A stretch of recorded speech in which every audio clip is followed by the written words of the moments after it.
যে এলাকায় বসবাস সেই এলাকার স্কুলে শিশুদের ভর্তি করানোর নির্দেশ প্রধানমন্ত্রীর। মুক্তিযুদ্ধ ও বিজয়ের ইতিহাস জানানোর আহ্বান। জাপানি নাগরিক হত্যার ঘটনায় গ্রেফতার বিএনপি নেতা বিপ্লব। চট্টগ্রামে ছিল মূর্তিমান আতঙ্ক। মন্তব্য, নির্যাতিতদের রয়েছে প্রকাশ্যে গুলি করে হত্যার অভিযোগও। বিতর্কিত কাজ করেও বারবার পার পেয়ে যান সুন্দরগঞ্জের এমপি লিটন। মুক্তিযুদ্ধ বিরোধী শক্তিকে সহযোগিতা আর দলীয় লোকদের হয়রানির অভিযোগ। মিনা দুর্ঘটনায় নিহতদের লাশ ফিরিয়ে আনার বিষয়ে অনুমতি দেয়নি সৌদি সরকার। ৭৯ জন নিহতের পরও এখনো ৭০ জন নিখোঁজ, জানালেন ধর্ম সচিব। এবং মৃত্যুদণ্ডপ্রাপ্ত মুজাহিদ ও সালাউদ্দিন কাদেরের চূড়ান্ত রায়ের রিভিউ আবেদন করতে হবে ১৫ অক্টোবরের মধ্যে।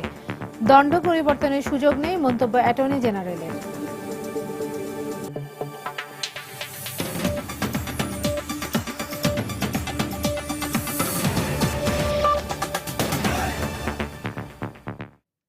বাংলা সময়ের সঙ্গে আছি আমি রঞ্জন শুভ্র এবং আমি ইশরাত জাহান।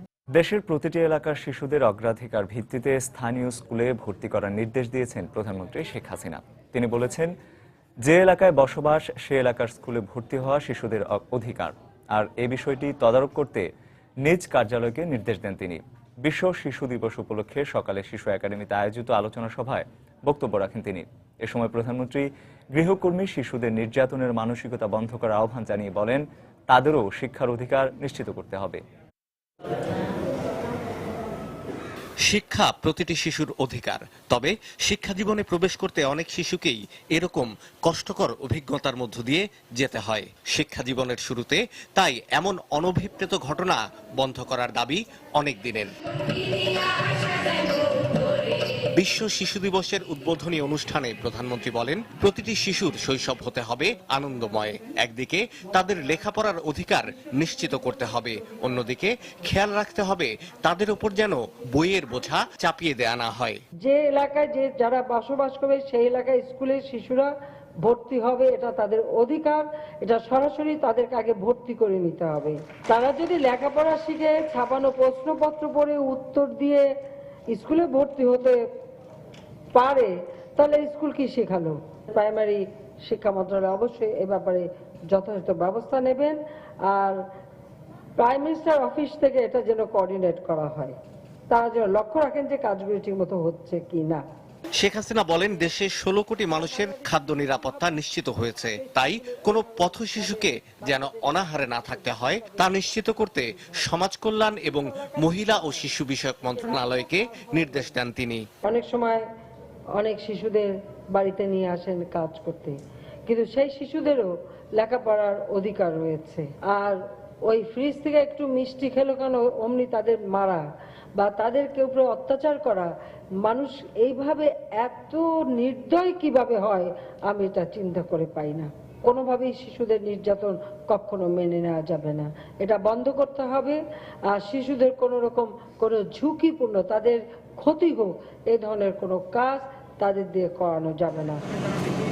এ সময় শিশু একাডেমিতে শিশু জাদুঘর এবং প্রস্তাবিত শেখ রাসেল গ্যালারি ঘুরে দেখেন প্রধানমন্ত্রী শেখ হাসিনা।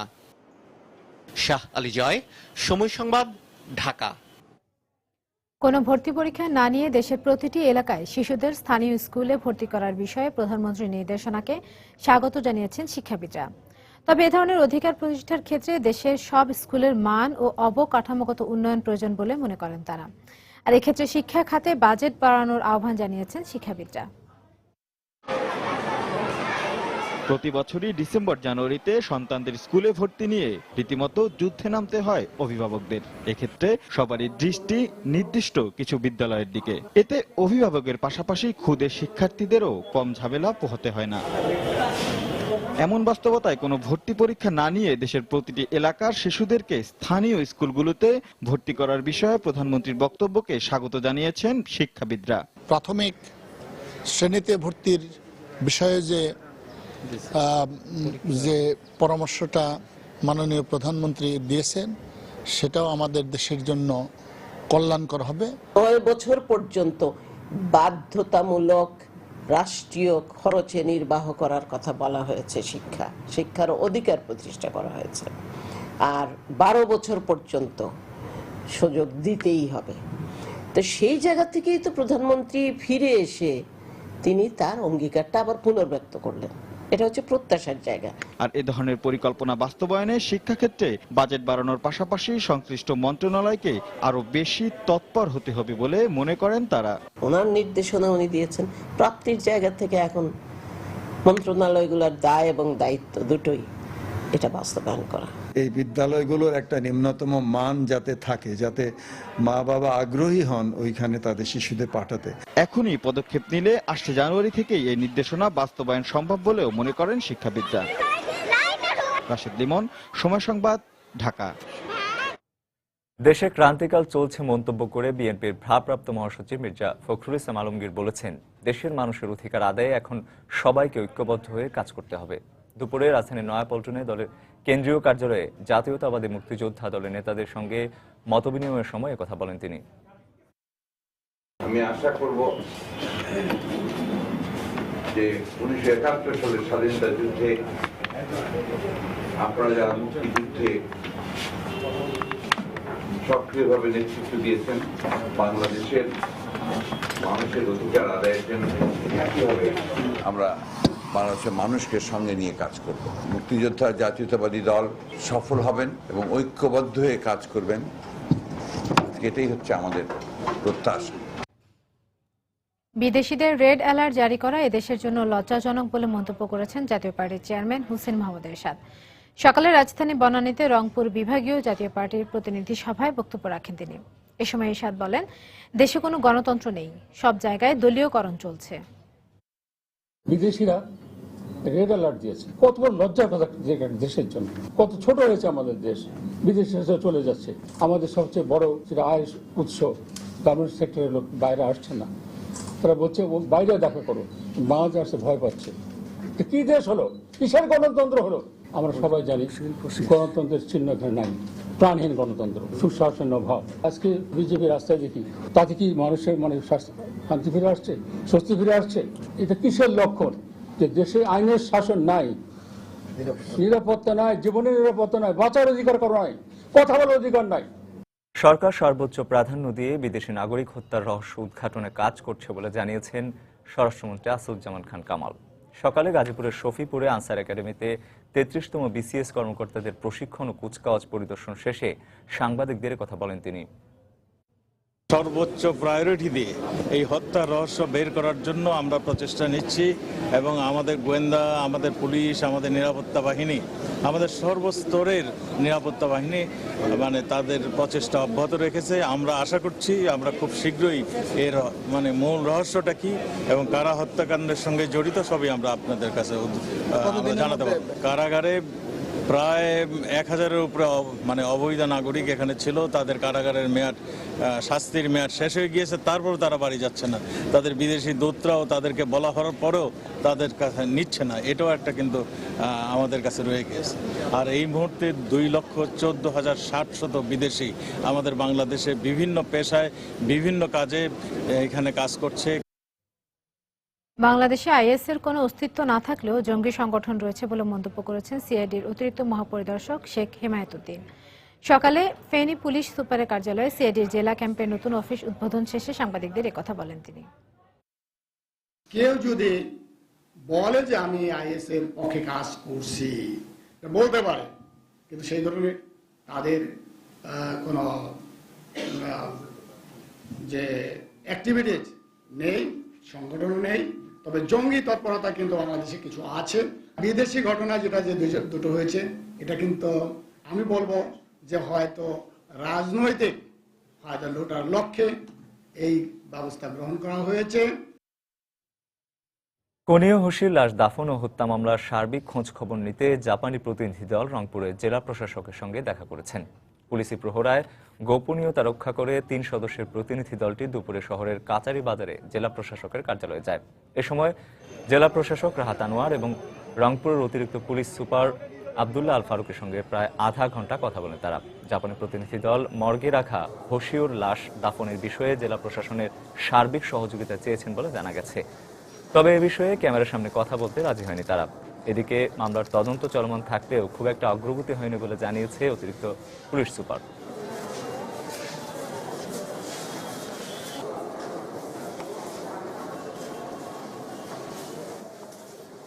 আমাদের তদন্ত চলছে, তদন্তের কাজ চলমান। তদন্তের স্বার্থে কাউকে জিজ্ঞাসাবাদ করা হচ্ছে, কাউকে আটক করা হচ্ছে, এগুলো হচ্ছে তদন্তের পার্ট। তদন্ত শুড গো আনইন্টারাপ্টেড।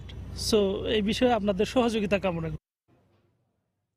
জাপানি নাগরিক হত্যা মামলায় গ্রেপ্তার বিএনপি নেতা রাশিদুন নবী খান বিপ্লব 90-এর দশকে বন্দরনগরী চট্টগ্রামে ছিল এক আতঙ্কের নাম। অপহরণ, চাঁদাবাজি, এমনকি প্রকাশ্যে গুলি করে হত্যার অভিযোগও রয়েছে তার বিরুদ্ধে। সে সময় তার হাতে নির্যাতনের শিকার হওয়ারা মনে করেন বিপ্লবের পক্ষে বড় ধরনের অপরাধ করা সম্ভব। বিস্তারিত জানাচ্ছেন কমল দে।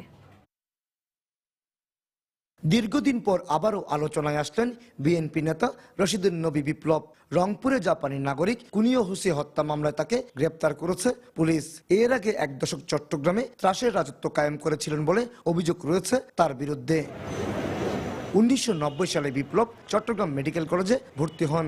আর 91 সালে বিএনপি ক্ষমতায় আসার পর মেডিকেল সহ আশপাশের এলাকায় রাজত্ব কায়েম করে বিপ্লবের অনুসারী সন্ত্রাসী বাহিনী। সে সময় শিবিরের কিলিং স্কোয়াডের সাথে বিপ্লবের ছিল সুসম্পর্ক, এমনই দাবি তখনকার মেডিকেল শিক্ষার্থীদের। বিভিন্ন জায়গায় সে ভাড়াটিয়া হিসেবেও যাইতো। চট্টগ্রাম মহানগরের ছাত্রদলের বিভিন্ন সন্ত্রাসী গ্রুপের সাথেও তার সম্পর্ক ছিল এবং সে জামাত শিবিরের তৎকালীন যে কিলার বাহিনী ছিল, নাসির বাহিনী বা অন্যান্য বাহিনীর সাথে তার রীতিমতো যোগাযোগ ছিল। 1996 সনে যখন আমার 4র্থ বর্ষের ছাত্র, তখন সে আমাকে গুলি করে। সেই থেকে আমি অসুস্থ জীবনযাপন করছি। সে শুধু আমাকে গুলি করেছে বা মেডিকেল উৎপাত তা নয়, ওই সময় আমার জানা মতে সে চট্টগ্রাম শহরে নানান রকম অপরাধের সঙ্গে জড়িত ছিল। 1997 সালে নগরীর লাভলিন এলাকার অ্যাপোলো 11 পেট্রোল পাম্পে ডাকাতি করতে গিয়ে ম্যানেজারকে গুলি করে হত্যার অভিযোগে পুলিশ তাকে গ্রেপ্তার করেছিল। ছাত্র জীবন থেকে তাকে দেখেছি সমস্ত রকম অপরাধের সঙ্গে সে জড়িত এবং সবাই কিন্তু আমরা পাশ করে ডাক্তার হয়ে গেছি, কিন্তু সে পড়ালেখা ছেড়ে দিয়েছে এবং সে এখনো অপরাধ করেই চলছে। সে হচ্ছে ঠান্ডা মাথার একজন খুনি এবং সন্ত্রাসী। চট্টগ্রাম মেট্রোপলিটন পুলিশ সিএমপির সন্ত্রাসী তালিকায়ও নাম ছিল এই বিপ্লবের। সবশেষ 2008 সালে ফেন্সিডিল সহ চট্টগ্রাম থেকে তাকে গ্রেপ্তার করেছিল র্যাব। কমল দে, সময় সংবাদ, চট্টগ্রাম। বিদেশি নাগরিক হত্যাকাণ্ডের সঙ্গে বিএনপি জামায়াত জড়িত থাকতে পারে বলে মন্তব্য করেছেন মুক্তিযুদ্ধ বিষয়ক মন্ত্রী আকম মোজাম্মেল হক। সকালে মেহেরপুরে জেলা মুক্তিযোদ্ধা কমপ্লেক্সের নতুন ভবন উদ্বোধন শেষে সাংবাদিকদের প্রশ্নের জবাবে কথা বলেন মন্ত্রী। বিদেশিদের যে হত্যাকাণ্ড সেটা যেমন ঘৃণ্য, নিন্দনীয়, একই সাথে আমরা মনে করি যে দেশে যখন উন্নয়নের জোয়ার বইছে সেই সময় 71-এর যারা ঘাতক দালাল বা যারা পরাজিত শক্তি তারা এটা সহজে মেনে নিচ্ছে না। এখানে জাতীয় এবং আন্তর্জাতিক ষড়যন্ত্র থাকতে পারে। বাংলা সময় আরো থাকছে। পাবনায় পাকশী পুলিশ ফাঁড়ির এএসআই হত্যা মামলায় 4 আসামির 5 দিনের রিমান্ড মঞ্জুর। খুলনায় শিশু রাকিব হত্যা মামলার সাক্ষ্য গ্রহণ শুরু।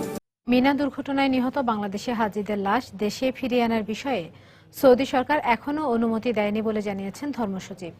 লাশ আনার ব্যাপারে সরকার সিদ্ধান্ত নেবে বলেও জানান তিনি।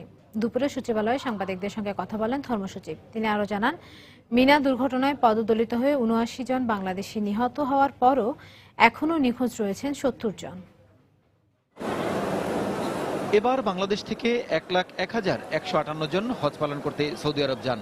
হজ পালনকালে মিনায় পদদলিত হয়ে এখনো পর্যন্ত কতজন বাংলাদেশি হাজি নিহত বা আহত হয়েছেন সে বিষয়ে সার্বিক তথ্য এখনো পাওয়া সম্ভব হয়নি। আমি সর্বশেষ আজকে এখান থেকে হজ ব্যবস্থাপনা শেষে দেশে ফিরে সচিবালয়ে এ বিষয়ে সাংবাদিকদের সঙ্গে কথা বলেন ধর্মসচিব চৌধুরী মোহাম্মদ বাবুল হাসান। তিনি বলেন, সৌদি সরকারের অব্যবস্থাপনার কারণেই দুর্ঘটনার শিকার হাজিদের সঠিক তথ্য পাওয়া সম্ভব হয়নি। শনাক্ত করা প্রকৃতপক্ষে কোন মানুষটি কোথাকার, কখন মারা গেছে, কার আত্মীয়, এভাবে শনাক্ত করা খুবই কঠিন ব্যাপার। তারপরও বেশ কিছু হজযাত্রীর এরকম শনাক্ত করা গেছে। এবং তবে মিনা দুর্ঘটনায় এ পর্যন্ত 79 জন বাংলাদেশি নিহত এবং 70 জন নিখোঁজের তথ্য পাওয়া গেছে। এছাড়া 129 জন হাজির স্বাভাবিক মৃত্যু হয়েছে বলে জানান তিনি।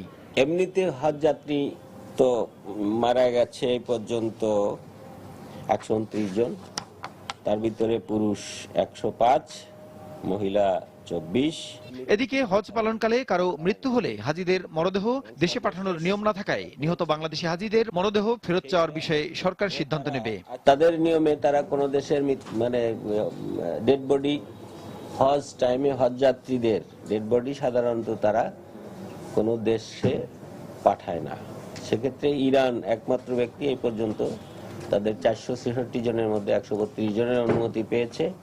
অন্য কোন দেশ পেয়েছে বলে আমার জানা নাই, বাংলাদেশও এখনো পর্যন্ত পায় নাই। ফেরত আনার রেওয়াজ নাই, তো সেই ক্ষেত্রে ফেরত আনতে সরকার চাচ্ছে কিনা এই প্রশ্নটা পররাষ্ট্র মন্ত্রণালয়কে করতে হবে। এ বিষয়ে সোমবার মন্ত্রিসভায় সিদ্ধান্ত হতে পারে বলেও জানান ধর্ম সচিব। সমস্ত মেডিকেল টিম। প্রশ্ন আশিস, সময় সংবাদ।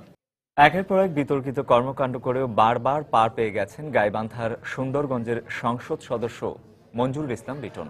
মুক্তিযুদ্ধের বিপক্ষ শক্তিকে নানাভাবে সহযোগিতা আর দলের নেতাকর্মীদের হয়রানির অভিযোগও রয়েছে তার বিরুদ্ধে। সবশেষ এক শিশুকে গুলি করে আবারও দেশ জুড়ে সমালোচিত এই সংসদ সদস্য। আরো জানাচ্ছেন হেদায়েতুল ইসলাম বাবু। 2013 সালের 28 ফেব্রুয়ারি জামাত নেতা সাইদির ফাঁসির রায় ঘোষণার পর সুন্দরগঞ্জের বামনডাঙ্গায় নারকীয় তাণ্ডব চালায় জামাত শিবিরের ক্যাডাররা।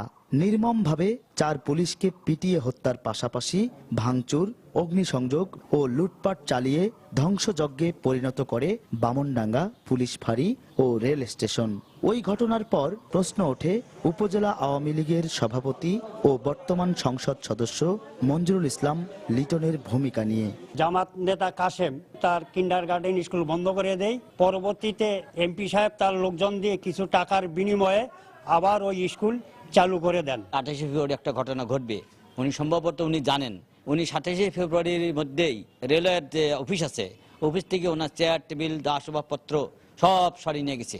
সরিয়ে নিয়ে উনি ঢাকায় চলে গেছেন। শিবিরের তাণ্ডব লীলার পর দেশ জুড়ে সুন্দরগঞ্জ জামাত অধ্যুষিত এলাকা হিসেবে পরিচিত হলেও উপজেলায় আওয়ামী লীগকে সংগঠিত না করে 12 বছর ধরে তিনি সভাপতির পদ আঁকড়ে আছেন বলে অভিযোগ স্থানীয় নেতাকর্মীদের। মঞ্জুরুল ইসলাম লিটন কৌশলে দলের লোকজনকে বাদ দিয়ে সে মন গড়ো দল চালিয়ে যাচ্ছে। তিনি অভিভাবকের দায়িত্ব পালন না করে উল্টো ওই জামাত শিবিরকে তিনি লালন পালন করছেন। এমন পরিস্থিতিতে দলের নীতি নির্ধারকদের সিদ্ধান্তের দিকে তাকিয়ে আছেন নেতাকর্মীরা। সুন্দরগঞ্জের মানুষকে বাঁচানোর জন্য হলো জননেত্রী শেখ হাসিনার দিকে আমরা চেয়ে আছি, ওনার দৃষ্টান্তমূলক শাস্তির ব্যবস্থা করার জন্য। সবশেষ গত 2রা অক্টোবর সংসদ সদস্য লিটন সুন্দরগঞ্জের গোপালচরণ এলাকায় শিশু সৌরভকে প্রকাশ্যে রাস্তায় গুলি করে সারা দেশে আলোচনার শীর্ষে চলে আসেন। হেদায়েতুল ইসলাম বাবু, সময় সংবাদ, গাইবান্ধা। এদিকে আজ হাইকোর্টে আইনজীবীর মাধ্যমে আগাম জামিন আবেদন করেছেন মঞ্জুরুল ইসলাম লিটন। পাবনায় পাকশী পুলিশ ফাঁড়ির এএসআই সুজাউল ইসলাম হত্যা মামলায় 4 আসামির 5 দিনের রিমান্ড মঞ্জুর করেছেন আদালত। দুপুরে জেলা আমলি আদালত 1-এর অতিরিক্ত chief judicial magistrate Rezaul Karim এই আদেশ দেন। এর আগে সকালে এই মামলায় গ্রেপ্তার হওয়া 4 আসামিকে আদালতে হাজির করে 10 দিনের রিমান্ড আবেদন করে পুলিশ। শুনানি শেষে প্রত্যেককে 5 দিন করে রিমান্ড মঞ্জুর করেন আদালত। গত 4 অক্টোবর রাতে হাত পা বাঁধা অবস্থায় ঈশ্বরদী উপজেলার নর্থ বেঙ্গল পেপার মিলের পেছন থেকে এএসআই সুজাউলের লাশ উদ্ধার করা হয়। পরে এই ঘটনায় সেদিন রাতে ঈশ্বরদী থানায় একটি হত্যা মামলা দায়ের করে পুলিশ। সুজাউল ইসলামের হত্যা মামলায় 4 জনকে জড়িত থাকার কারণে গ্রেপ্তার করে বিজ্ঞ আদালতে 10 দিনের রিমান্ডের আবেদন করি। মধ্যেই শুনানি হয় এবং শুনানি শেষে বিজ্ঞ আদালত প্রত্যেকের 5 দিন করে রিমান্ড মঞ্জুর করেছে। খুলনায় আলোচিত শিশু রাকিব হত্যা মামলার সাক্ষ্য গ্রহণ শুরু হয়েছে। দুপুরে মহানগর দায়রা জজ আদালতে এর সাক্ষ্য গ্রহণ করা হয়। দুপুর 1টার দিকে মামলার 3 আসামি শরীফ, তার মা বিউটি বেগম ও চাচা মিন্টু খানকে আদালতে হাজির করার পর সাক্ষ্য গ্রহণ করা হয়। আজ প্রথম দিনে রাকিবের বাবা নুরুল আলম সহ 6 জন সাক্ষী আদালতে সাক্ষ্য দেয়। এদিকে টানা 4 দিনে মোট 40 জন ব্যক্তির সাক্ষ্য গ্রহণ করা হবে বলে জানিয়েছেন আদালতের পিপি সুলতানা রহমান শিল্পী। গত 3 আগস্ট কর্মস্থল ত্যাগ করার কারণে নির্মমভাবে শিশু রাকিবকে হত্যা করা হয়। এ ঘটনায় 5 অক্টোবর হত্যা মামলার চার্জ গঠন করা হয়।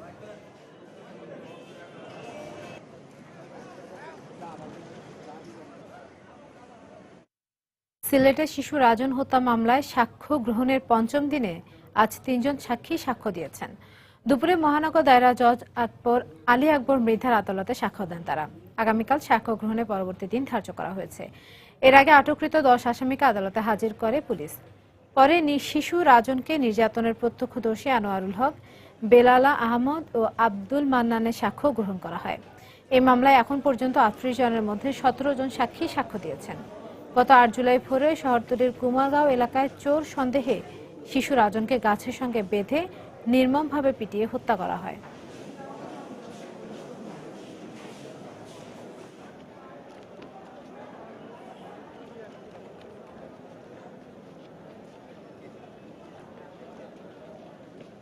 বাপ্পি করি একজন ও আমার সাক্ষীরে হুমকি দিছে, যে মৌখিকভাবে দেওয়ার বাদেও বলছে মোবাইলে ফোন দিয়া যে ওরে দুনিয়ায় তার রাখবে না বাসাইয়া।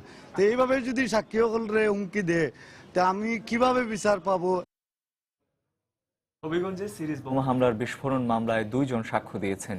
24 নভেম্বর মামলার সাক্ষ্য গ্রহণের পরবর্তী দিন ধার্য করেছেন আদালত। সকালে অতিরিক্ত জেলা জজ ও বিশেষ ট্রাইব্যুনাল 2 এর বিচারক মাফরোজা পারভিনের আদালতে আসামিদের হাজির করা হয়।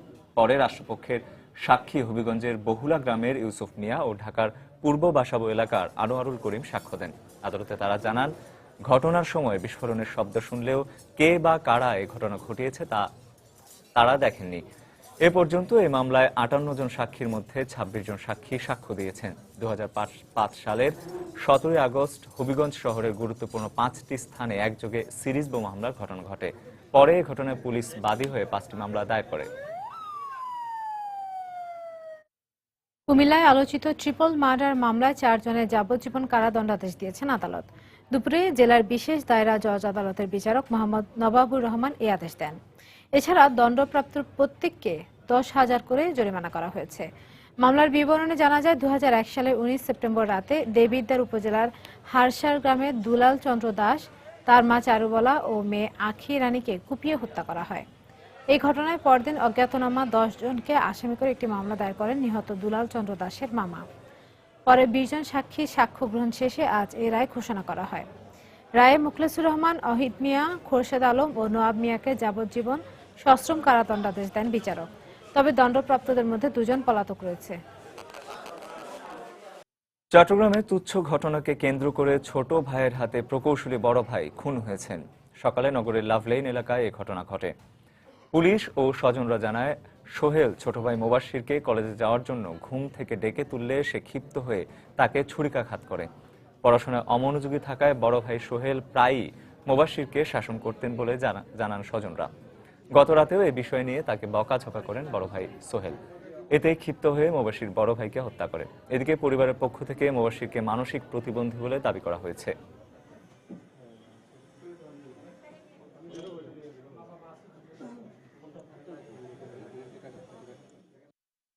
এমনি মাথার মধ্যে আগেও একটু অসুস্থ ছিল, ওইটাই নিয়ে ও কি মনে করছে আল্লাহ জানে। ও ঘুম থেকে ডাকছে তো ও উত্তেজিত হয়ে ওকে দরজা বন্ধ করে ইয়ে করছে। এটা তো স্পষ্ট, এই ছোট ভাই যেটা সেটা একটু ঘর কোনো টাইপের ছিল, একটু মানসিকভাবে একটু ভারসাম্যহীন ছিল, সে একা একা থাকতো। তো তার পড়াশোনা নিয়ে বড় ভাই যখন শাসন করছে এবং বিভিন্নভাবে তার টাকা পয়সা খরচ নিয়ে যখন প্রশ্ন তুলছে গতকালকে রাতে, তখন থেকেই সে ক্ষুব্ধ ছিল।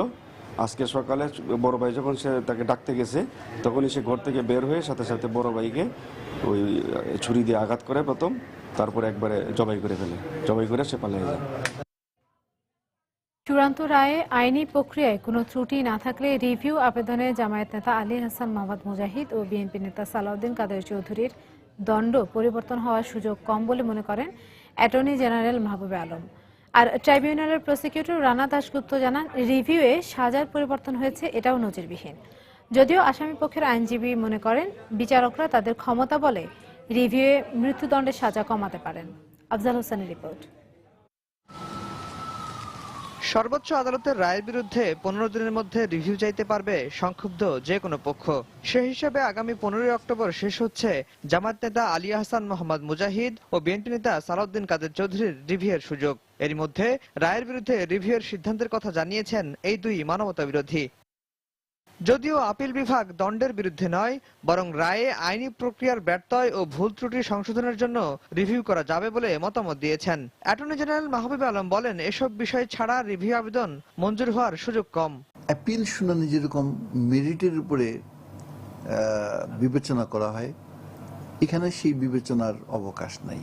যে ভুলটা একদম apparent on the face of the record, যেটা বলে মানে আইনের ভাষায়, সেটা আছে কিনা, সেটা না থাকলে স্কোপ কম। সর্বোচ্চ আদালতের রায়ের বিরুদ্ধে রিভিউ করে দণ্ডের পরিবর্তন হয়েছে, এ ধরনের ঘটনা নজিরবিহীন। যদিও আসামিপক্ষ বলছে বিচারকরা চাইলে রিভিউর রায়েও দণ্ড পরিবর্তন সম্ভব। যে মৃত্যুদণ্ড দেওয়া হয়েছে এই দণ্ডটাও রিডিউস হতে পারে, অর্থাৎ এই দণ্ডটা পরিবর্তন করে যাবজ্জীবন কারাদণ্ড হতে পারে। এই সামগ্রিকভাবে রায়টাকে পর্যালোচনা করা হবে রিভিউতে।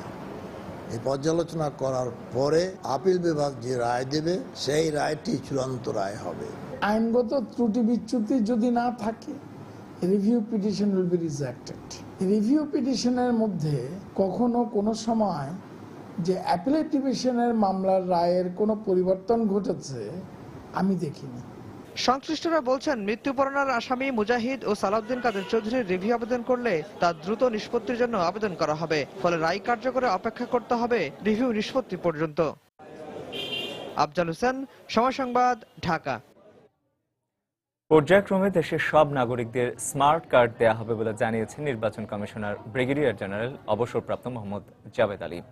তবে এক্ষেত্রে নতুনদের অগ্রাধিকার দেয়া হতে পারে বলেও জানান তিনি।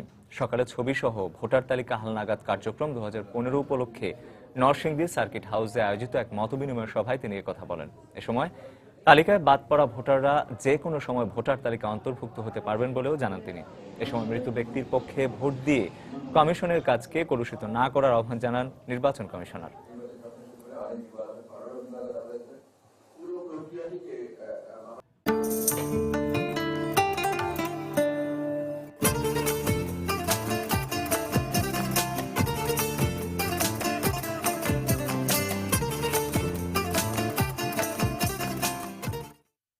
বয়সন্ধিকালে পুষ্টিকর খাবার থেকে বঞ্চিত বরিশালের কিশোর কিশোরীরা।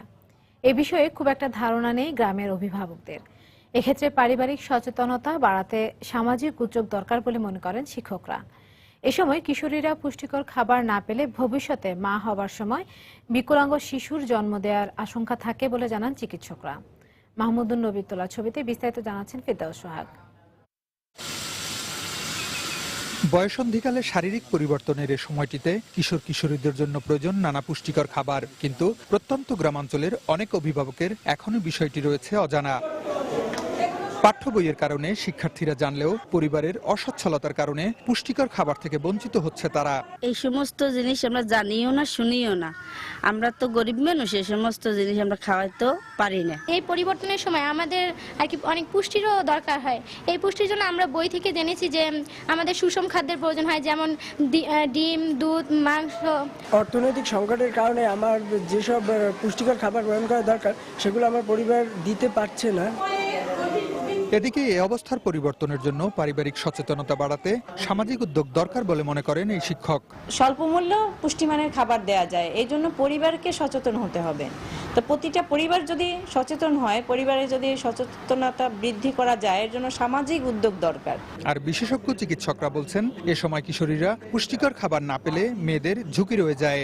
বয়সন্ধিকালে ছেলে বা মেয়েদের স্বাভাবিক খাবারের পাশাপাশি অতিরিক্ত কিছু খাবার গ্রহণ করা প্রয়োজন, অর্থাৎ আয়রন, ক্যালসিয়াম, ফলিক অ্যাসিড সমৃদ্ধ খাবার, যেমন সবুজ শাকসবজি, দুধ, ডিম ইত্যাদি বিশেষ করে মেয়েদের গ্রহণ করতে হবে। তা না হলে এই মেয়েরা যখন মা হবে তখন বিকলাঙ্গ শিশুর জন্মদানের সম্ভাবনা থেকে যায়। বরিশাল বিভাগে মাধ্যমিক স্কুলের সংখ্যা 1684, শিক্ষার্থীর সংখ্যা প্রায় 5 লাখ, মাদ্রাসা 1000 এবং শিক্ষার্থী 2.5 লাখ। ফিরদাউস সোহাগ, সময় সংবাদ, বরিশাল। গাইবান্ধায় নানা কর্মসূচির মধ্য দিয়ে জাতীয় কন্যা দিবস পালিত হয়েছে। সকালে জেলা মহিলা বিষয়ক অধিদপ্তরের উদ্যোগে শহরের বিজয় স্তম্ভ চত্বরে এক আলোচনা সভার আয়োজন করা হয়। এতে শিক্ষক, শিক্ষার্থী সহ বিভিন্ন সামাজিক ও সাংস্কৃতিক সংগঠনের নেতাকর্মীরা অংশ নেন। এ সময় বক্তারা কন্যা শিশুর অধিকার প্রতিষ্ঠায় সবাইকে এগিয়ে আসার আহ্বান জানান।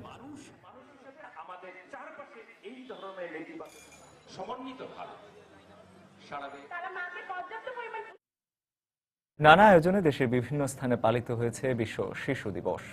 সকালে বাংলাদেশ শিশু একাডেমি ও জেলা প্রশাসনের উদ্যোগে নগরীর রিকাবি বাজার থেকে একটি বর্ণাঢ্য র্যালি বের করা হয়। র্যালিটি বিভিন্ন সড়ক প্রদক্ষিণ করে কবি নজরুল অডিটোরিয়ামে গিয়ে শেষ হয়। পরে সেখানে শিশু অধিকার সপ্তাহের উদ্বোধন শেষে সাংস্কৃতিক অনুষ্ঠানের আয়োজন করা হয়। এ উপলক্ষে কুমিল্লা জেলা স্কুল অডিটোরিয়ামে 3 দিনব্যাপী অনুষ্ঠানের উদ্বোধন করেন অতিরিক্ত জেলা প্রশাসক মোহাম্মদ মনিরুজ্জামান তালুকদার। পরে আলোচনা সভা শেষে সাংস্কৃতিক অনুষ্ঠানের আয়োজন করা হয়। এছাড়া নীলফামারী ও শরীয়তপুরে বর্ণাঢ্য র্যালি ও আলোচনা সভার মধ্য দিয়ে দিবসটি পালন করা হয়।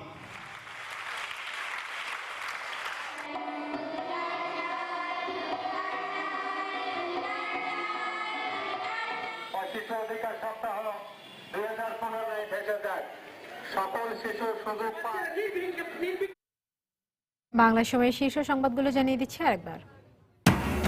যে এলাকায় বসবাস সে এলাকার স্কুলে শিশুদের ভর্তি করানোর নির্দেশ প্রধানমন্ত্রী। মুক্তিযুদ্ধ ও বিজয়ের ইতিহাস জানানোর আহ্বান।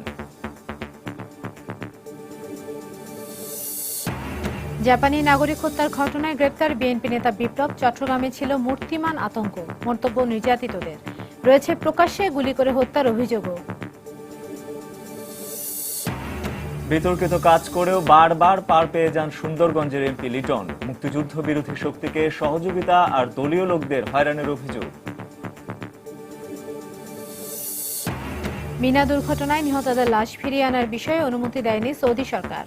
৭৯ জন নিহতের পরও এখনও ৭০ জন নিখোঁজ, জানালেন ধর্মসচিব। এবং মৃত্যুদণ্ডপ্রাপ্ত মুজাহিদ ও সালাউদ্দিন কাদেরের চূড়ান্ত রায়ের রিভিউ আবেদন করতে হবে 15 অক্টোবরের মধ্যে। দণ্ড পরিবর্তনের সুযোগ নেই, মন্তব্য অ্যাটর্নি জেনারেলের। দর্শক, এ ছিল বাংলা সময়। যে কোনো খবর পেতে ভিজিট করুন সময়নিউজ.tv। এছাড়া এইমাত্র পাওয়া খবর আপনার মোবাইলে পেতে SMS করুন, *SN লিখে পাঠিয়ে দিন 16242 নম্বরে। সঙ্গে থাকুন সময়।